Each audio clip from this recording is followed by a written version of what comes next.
నువ్వు చెప్పే ముందు నువ్వు నీ మొగుడి మీద ఒట్టేసుండావని గుర్తుపెట్టుకో అమ్మి. నువ్వు చెప్పేది అబద్ధమైతే ఈ అబ్బోడి ప్రాణాలకే ప్రమాదం.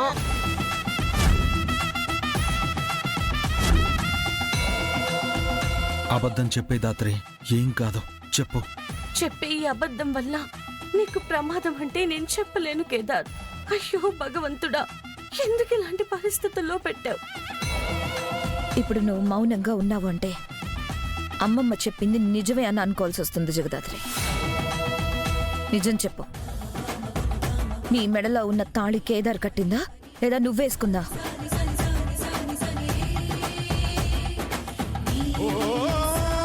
మీరు ఏం ఆశించి అబద్ధం చెప్పి ఇంట్లోకి వచ్చారో చెప్పండి. సారీ కేదార్, నా వల్ల నీకేమైనా అయితే నన్ను నేను ఎప్పటికీ క్షమించుకోలేను.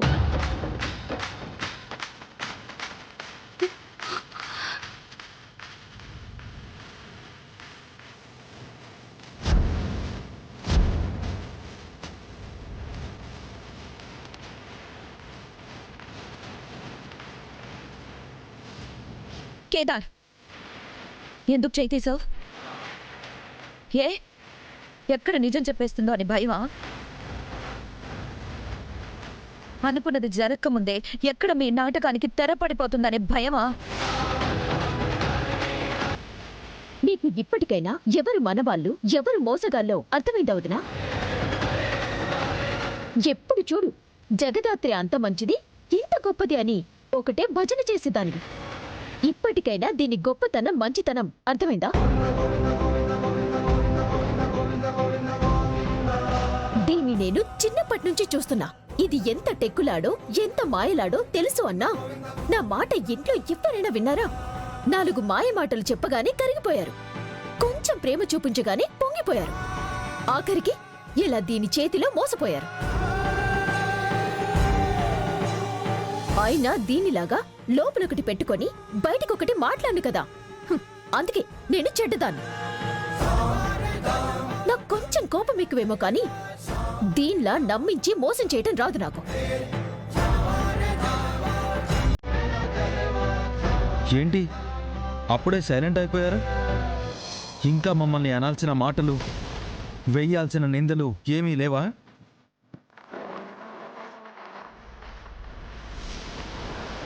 జగదాత్రి నేను తాళి కట్టిన భార్య.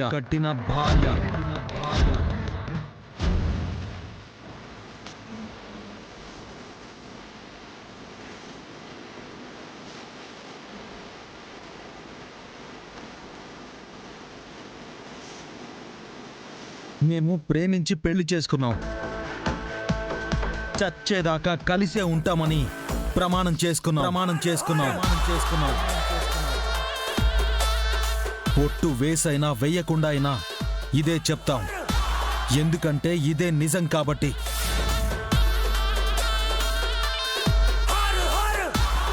అక్క, ఇందాకటి నుంచి మేం ఏదో ఆశించి ఈ ఇంట్లో అడుగు పెట్టామంటున్నారు కదా, ఏం ఆశించి అడుగు పెట్టామక్క?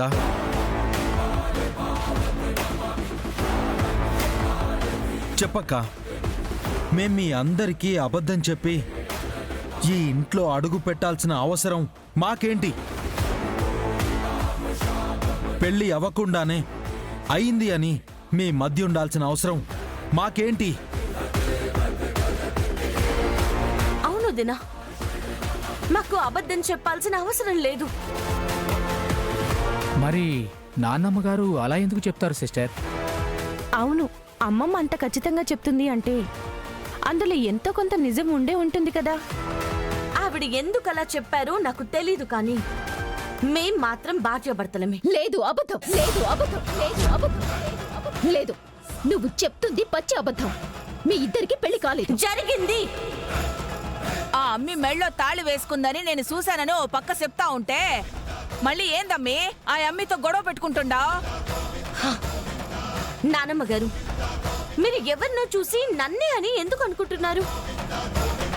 ఎందుకింత బలంగా అదే నిజమని నమ్ముతున్నారో నాకైతే తెలీదు, కానీ నాకు కేదార్కి పెళ్ళైతే జరిగింది. ఏందమ్మి నేను పొరపాటు పడ్డానని చెప్తుండారా?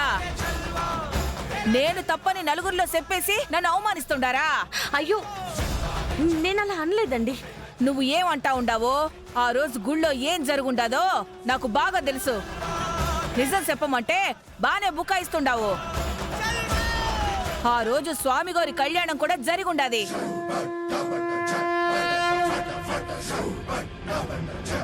ఆ కళ్యాణాన్ని మాకు తెలిసిన పిల్లోడే ఈడియో కూడా తీసుండాడు.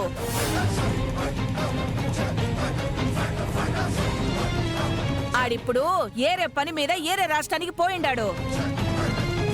ఆడు రాగానే ఆడి దగ్గరున్న ఈడియో తీసుకొని ఇక్కడికొస్తాను.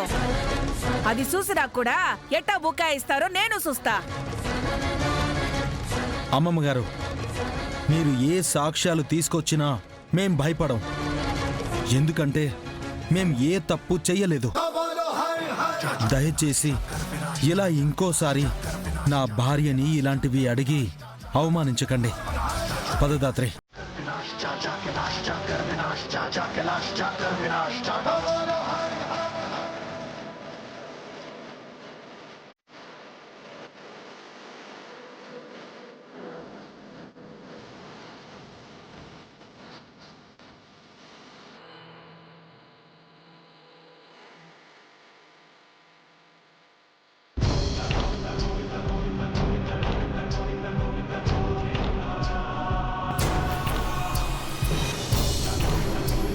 దాత్రి, బయట ఏదో ధైర్యంగా మాట్లాడేశాను గాని నా గుండెల్లో రైళ్లు పరిగెడుతున్నాయి. వాళ్ళు మనం చెప్పింది నమ్ముంటారంటావా? లేదు కేదార్, ఆవిడ మాటల వల్ల ఇంట్లో వాళ్ళ మనసులో లేని ఆలోచన మళ్ళీ మొదలైంది. నిజంగా వాళ్ళు కానీ కౌశికి వదిన కానీ ఇంకా మన పెళ్లి గురించి నిజం తెలుసుకునేదాకా వదలరు.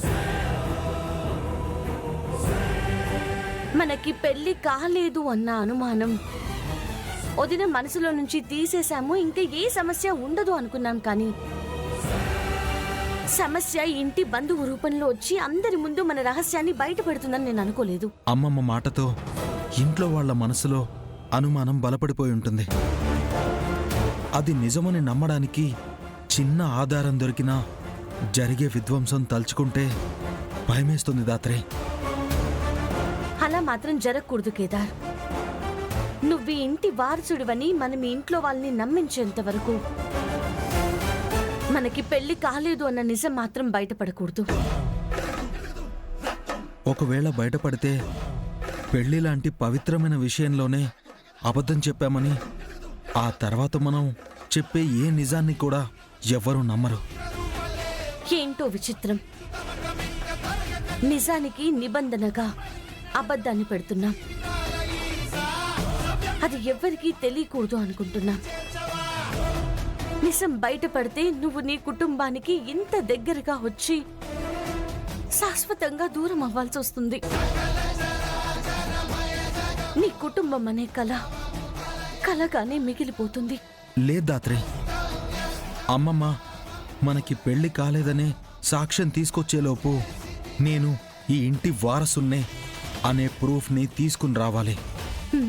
అవును కేదార్, కానీ దాంతోపాటు ఇక నుంచి ఇంట్లో మనకి అడుగడుగున పరీక్షలే ఉంటాయి. మనం మాట్లాడే ప్రతి మాట ప్రతి అడుగు ఈ ఇంట్లో అందరూ గమనిస్తూనే ఉంటారు. నాకు తెలిసి ఈ పాటికే అందరూ కలిసి మనకి పెళ్లి జరిగిందా లేదా అని డిస్కషన్ కూడా పెట్టుంటారు. పిల్లి కళ్ళు మూసుకుని పాలు తాగుతూ ఎవ్వరూ చూడలేదు అనుకుందంట. అలా ఇద్దరు గుట్టు చప్పుడు కాకుండా గుళ్ళో తాళి వేసుకుంటే ఎవ్వరూ చూడలేదు అనుకున్నట్టున్నారు.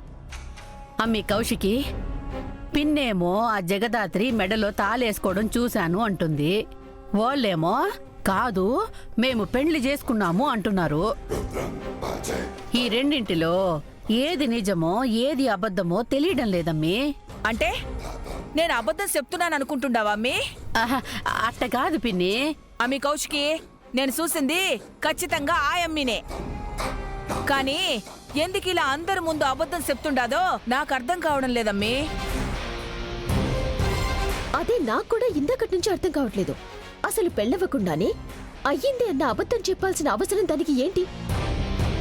కేదార్ సుధాకర్ మావయ్య కొడుకు. అవసరం ఉందమ్మీ. వాళ్ళు ఈ ఇంట్లో ఉంటూనే ఈ ఇంటి వారసుడని నిరూపించుకోవాలనుకుంటా ఉండారు. అమ్మమ్మకు అబద్ధం చెప్పాల్సిన అవసరం లేదు. అంత ఖచ్చితంగా చెప్తుందంటే వాళ్ళు చెప్తుంది అబద్ధం అయి ఉండాలి. చెప్పా కదా ఆ రోజు ఆ అబ్బాయి వీడియో తీసుండాడని. ఆడు రాగానే వీడియో తీసుకొని వస్తా. వాళ్ళు నిజమని నమ్మిస్తున్న దాన్ని అబద్ధమని మీ కళ్ళకి కట్టినట్టు చూపించకపోతే నా పేరు సామ్రాజ్యమే కాదు. ఆ ఒక్క సాక్ష్యం తీసుకొని రా అమ్మమ్మ. వీళ్ళ కథకి నేను ఫుల్ స్టాప్ పెట్టేస్తాను.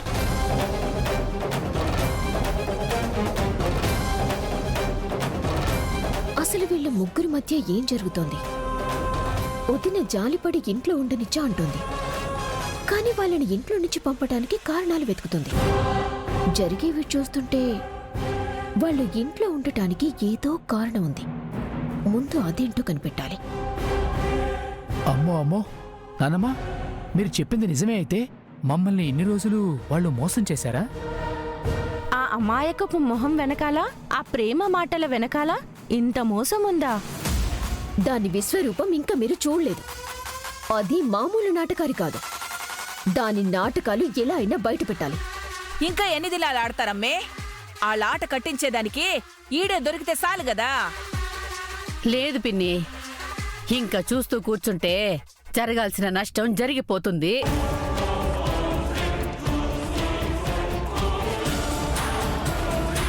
ఏం నష్టం అత్తయ్య?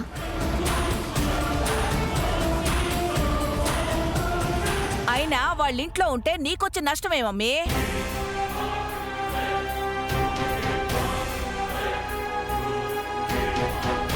ఏంది అంత కంగారు పడుతుండావు? ఎవరి దగ్గర చెప్పుకోలేక మనసులో ఏమో పెట్టుకొని బాధపడుతున్నట్టున్నావు కదమ్మీ. నా మొగుడికి నేను రెండో పెండ్లాన్ని, నా కొడుకు రెండో కొడుకు. ఆ మొదటి కొడుకు ఆస్తిలో వాటా కోసం, వారసత్వం కోసం వచ్చాడు. ఆ వచ్చింది ఆ కేదారి అని మీకెలా చెప్పాలి? మనసులో పెట్టుకోవడానికి ఏముంటుంది? ఏం లేదు పిన్ని. ఆ పిచ్చి కౌశికి ఎక్కడ వాళ్ళ మాయలో పడి ఆస్తి పంచి పెట్టేస్తుందేమోనని భయపడతా ఉండా, అంతే. సరే, అయితే నా దగ్గర ఒక ఉపాయం ఉండాదమ్మీ. రాత్రికి వాళ్ళిద్దరూ భార్యాభర్తలు కాదని నేను నిరూపిస్తానుగా.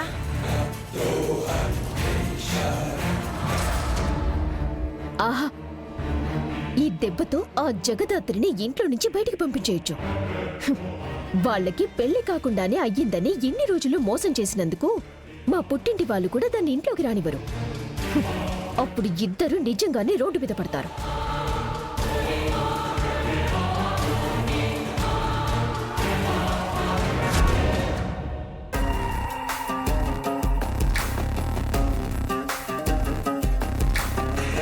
సార్, అసలు హేమని ఎవరు చంపారు, ఎందుకు చంపారు నాకు తెలీదు అని ఎంత చెప్తున్నా ఎందుకు సార్ వినడం లేదు? నిన్ను అరెస్ట్ చేసింది నువ్వు చెప్పింది వినడానికి కాదు, నేను అడిగిన దానికి చెప్పమని. చెప్పు, ఆ అమ్మాయిని ఎందుకు చంపావు? అయ్యో, తనని నిజంగా నేను చంపలేదు సార్. అసలు ఆ అమ్మాయిని ఎక్కడ చంపారనేది కూడా నాకు తెలియదు సార్. కళ్యాణ్ కళ్ళ ముందు అతి కిరాతకంగా పొడిచి చంపి ఇప్పుడు ఎలా చనిపోయిందో, ఎక్కడ చనిపోయిందో తెలీదు, అసలు ఎవరు చంపారో తెలీదు అంటే వినటానికి నేనేమన్నా పిచ్చోళ్ళ కనిపిస్తున్నానా? పెద్దింటి కొడుకు అని వదిలేస్తా అనుకుంటున్నావేమో. నిన్ను చావగొట్టైనా చంపింది నువ్వే అని ఒప్పుకునేలా చేస్తాను. Inspector, inspector, inspector.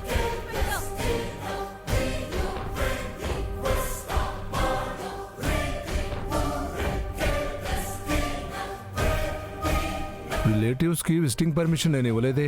ఇన్వెస్టిగేషన్ లో భాగంగా ముద్దాయినిలా కూర్చోబెట్టి అసభ్యకరంగా మాట్లాడమని చట్టం కూడా మీకు చెప్పలేదు. అరెస్ట్ చేసి టేబుల్కి అవతల కూర్చోబెట్టి క్వశ్చన్స్ వేయాలి గాని ఇలా కొట్టాలనుకోవడం తప్పు సార్. నా స్టేషన్కి వచ్చి నాకే రూల్స్ చెప్తున్నారా? ఇన్వెస్టిగేషన్ ఎలా చేయాలో నాకు నేర్పిస్తున్నారా? పోనీ ఒక పని చేస్తా, యూనిఫామ్ తీసేసి వస్తా, డ్యూటీ ఎలా చేయాలో మీరే నేర్పించండి. ఆయన ఏ ముద్ద అయినా తప్పు చేయలేదనే చెప్తాడు, ఇలానే బుకాయిస్తాడు. 4 దెబ్బలు గట్టిగా పడితే అప్పుడు దెబ్బకు అన్ని గుర్తొచ్చి ఒప్పుకుంటాడు.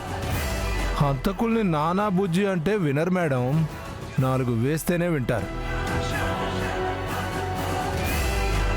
అయినా నేనేం చేస్తున్నానో నాకు బాగా తెలుసు. మీరు వెళ్ళండి. ఇన్స్పెక్టర్ గారు, మీకు సరైన సమాధానమే కావాలంటే ముందు మీరు సరైన ప్రశ్న అడగాలి. మీరు తప్పు ప్రశ్నలు అడుగుతున్నారు కాబట్టి మీకు తప్పు సమాధానమే వస్తుంది. ఆహా, సరే అయితే మరి సరైన ప్రశ్న ఏంటో కూడా మీరే చెప్పండి. ఇన్స్పెక్టర్, చరణ్తో మాట్లాడడానికి ఒక 10 మినిట్స్ ఇవ్వండి. చరణ్ తప్పు లేదని సాక్ష్యాలు చూపిస్తాం. జస్ట్ 10 మినిట్స్ అంతే. మీకు కావాల్సిన సమాధానం నేను ఇవ్వకపోతే ఆ తర్వాత మీ పద్ధతిలో మీరు అడగొచ్చు. సరే, ఇంతకు ముందు కూడా మీరు నిరూపించుకున్నారు కాబట్టి మీరు అడిగిన 10 మినిట్స్ ఇస్తున్నాను. మాట్లాడండి.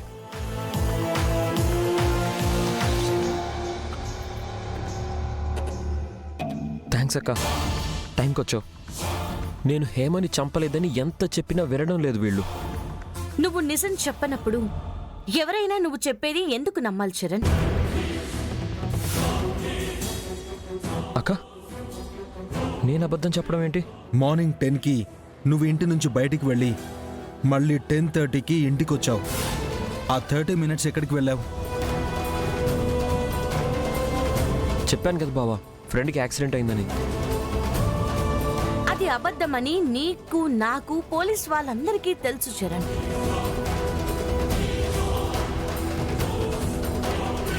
నువ్వు హేమని చంపలేదు, అది మాకు అర్థమైంది. అలా అని నువ్వు చెప్తున్నట్టు హాస్పిటల్కి కూడా వెళ్ళలేదు, ఇంకెక్కడికో వెళ్ళావు. అది నువ్వు మాకు చెప్పలేదు. ఎందుకు? ఎవరికి చెప్పకూడంది చెప్పుకోలేని పని ఏం చేశావు? చరణ్, హేమని నువ్వే చంపావని ఎవరు నిన్ను బ్లేమ్ చేయాలని చూస్తున్నారు. నువ్వు వాళ్ళకి మంచి అవకాశాన్ని ఇస్తున్నావు. అసలు నువ్వు హేమని ఎందుకు కొట్టావు? ఎందుకు చంపేస్తానని బెదిరించావు?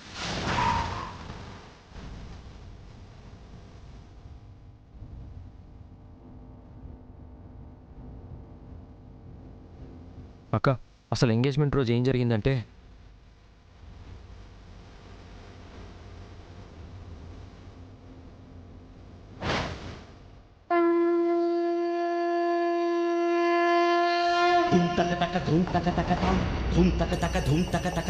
హేమా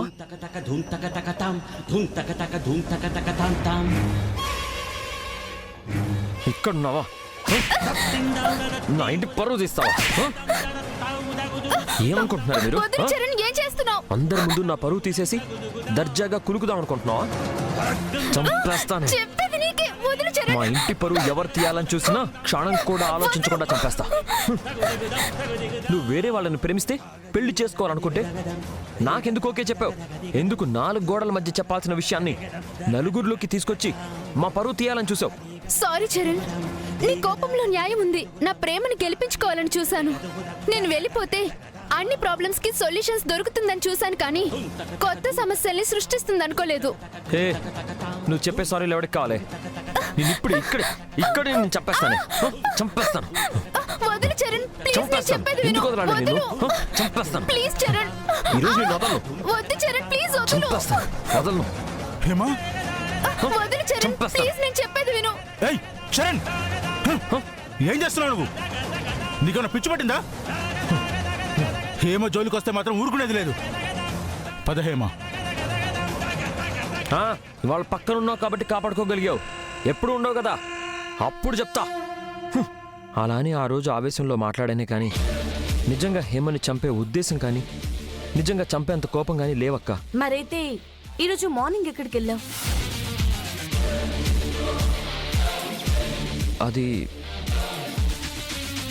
ఒక అమ్మాయిని కలవడానికి వెళ్ళానక్క.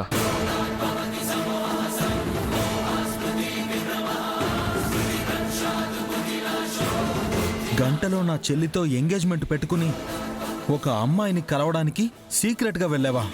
అయ్యో బావా, నాకు అమ్మాయికి మధ్య ఏమీ లేదు. ఇంట్లో తెలిస్తే ప్రాబ్లం అవుతుందని ఎవరికి ఏమీ చెప్పలేదంతే. తను నా గుడ్ ఫ్రెండ్ బావా. నాకు ఇంట్లో మ్యాచెస్ చూస్తున్నారన్నప్పుడు నాకు ప్రపోజ్ చేసింది. తన మీద నాకు ఎలాంటి ఫీలింగ్స్ లేవు అని చెప్పాను. వినలేదు. వెంటపడ్డం మొదలుపెట్టింది.